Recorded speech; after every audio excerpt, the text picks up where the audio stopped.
All right, so today is the day we're going to try out our new Grandfalls pressure washer plus, and we're going to use it to wash my truck. As you can see, it's kind of got this haze of dirt on it because of the recent snowfall we had. So it's got some salt and other dirt from the road after I drove it in the rain about a week ago.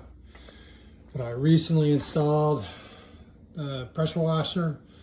I'll go into a little bit more in my review about how I did it, because I basically had to put two 2x4s and into the wall there so I could get a good support, because this thing is about 50 pounds and probably even heavier than that with water in it. So I do have a water source. It's my shop sink here in the garage.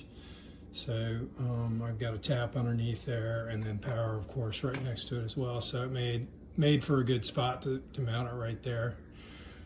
Really excited to use this thing. I mean, it's just basically instant pressure washing ability with a 100-foot hose that'll cover my entire front of my house. This thing is electric.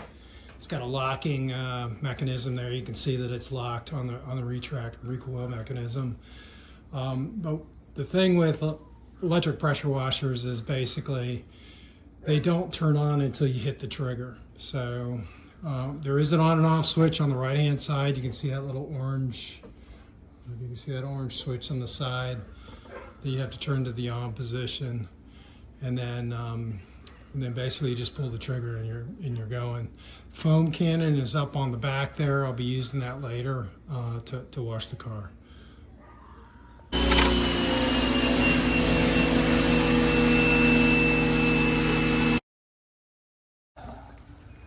Okay, so I had to play around with this for a little bit.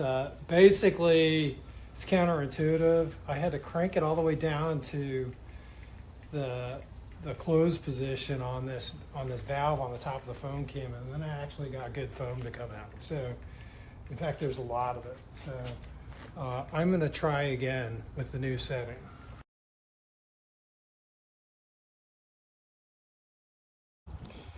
Okay, so I've completely foam cannoned the entire truck, and apparently that soap is supposed to grab the dirt and pull it off. And it's supposed to sit for a little bit, but you can see it's a lot of soap. I went through 2 bottles in the foam cannon to do this, so I'm sure as I learn how to actually use this thing that I might get a little bit more efficient on use of the soap. But foam cannon works. It's just no instructions to really tell you how to use it, though. So I had to look up online and then just play with it to get it to work and really start blowing out some foam. And you do need to use a purpose-built detergent for this type of process. So we're going to let it sit for a couple minutes and then come back and hit it with the 40-degree pressure washer nozzle, which is the white one there on the end of the gun. Okay, so I'm all finished.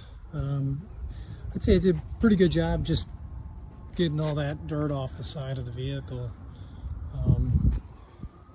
without me even touching a cloth to it, which is pretty cool. So it's kind of like having one of those spray washes, commercial spray washes in your own garage. And the best part is the ability to retract it fully when you're done, which is what I want to do right now. Go ahead and break the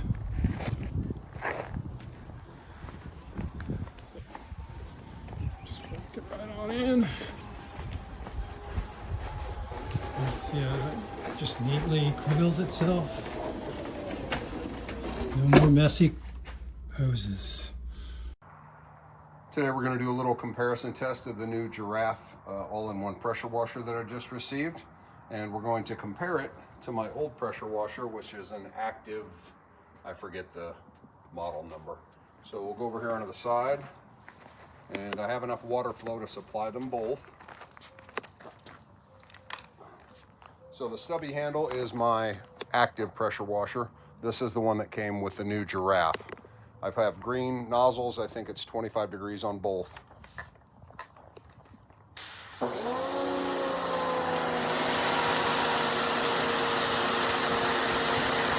don't know if you can see it, but the bottom one, the old active, is putting out more water than the new one.